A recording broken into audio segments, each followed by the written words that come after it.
有粉絲想要了解咧關於兔仔年老嘅疾病啦，譬如心臟啦、腸胃啦、牙齒啦，咁有咩好嘅保養方式，同埋咧有咩治療嘅方法咧？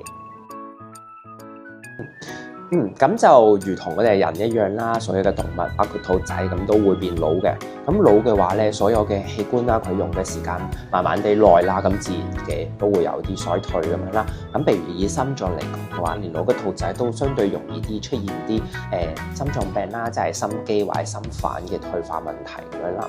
咁對主人嚟講嘅話咧，最重要嘅嘢咧就係平時自己觀察下，會唔會兔兔咧有出現咗，譬如精神唔好啦，或者咧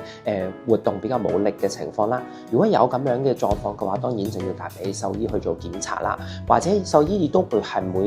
每次 routine 嘅健康檢查上面咧，咁去睇一睇兔兔咧，聽一聽個心啦，會唔會有奇怪嘅心雜音啊，或者其他嘅徵兆。咁如果有呢啲情況，一般我哋就會建議做一個心臟超聲波檢查，然之後根據翻心臟超聲波檢查嘅結果咧，去做出相應嘅治療咁樣咯。咁當然啦，如果確診咗或者懷疑咗類似嘅問題咧，亦都有一啲相應嘅，譬如補充品啦，可以考慮使用嘅。譬如一啲有 Q10 啦，或者牛磺酸嘅一啲補充品咧，都有機會提升下呢個部分嘅營養同埋健康咁樣啦。不過咧，最重要嘅就依然係需要揾專業嘅獸醫同佢做檢查咁樣嘅。同樣嘅係腸胃嘅部分啦，咁好多年老嘅兔兔佢消化嘅功能咧就相對冇後生嘅時候咁好啦，所以有機會咧出現咗，譬如有啲盲腸便唔係好食得晒啊咁嘅情況嘅。咁我諗咧最重要嘅係關注佢嘅即係食嘢排便整體嘅情況係咪都算係穩定，同埋體重可唔可以得到有效嘅維持咁樣咯。如果呢啲都可以嘅話咧，咁我一般就唔會太過擔心嘅。咁但係如果有啲疑慮或者有啲疑問嘅話咧，咁都係揾獸醫同佢去做一個完整嘅檢查會好啲嘅。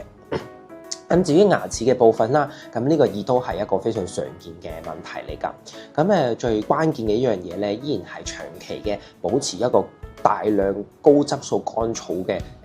食用咁樣啦。咁如果有啲已經開始有隔飲擇食啦，或者有流口水情況嘅兔兔嘅話咧，咁就會強烈建議應該要揾專業嘅獸醫同佢去做檢查啦，甚至乎進一步嘅影像檢查，譬如電腦掃描呢啲。因為好多時候咧，呢啲牙齒問題如果可以盡早發現、盡早開始處理咧，咁處理嘅效果啦，同埋咧成個兔兔嘅生活質素咧，都會好得多得多嘅。如果你嘅寵物有以上嘅症狀，記得揾專業嘅獸醫睇睇啦。我係 Dr. Steven， 同你一齊守護家中每一位珍寶。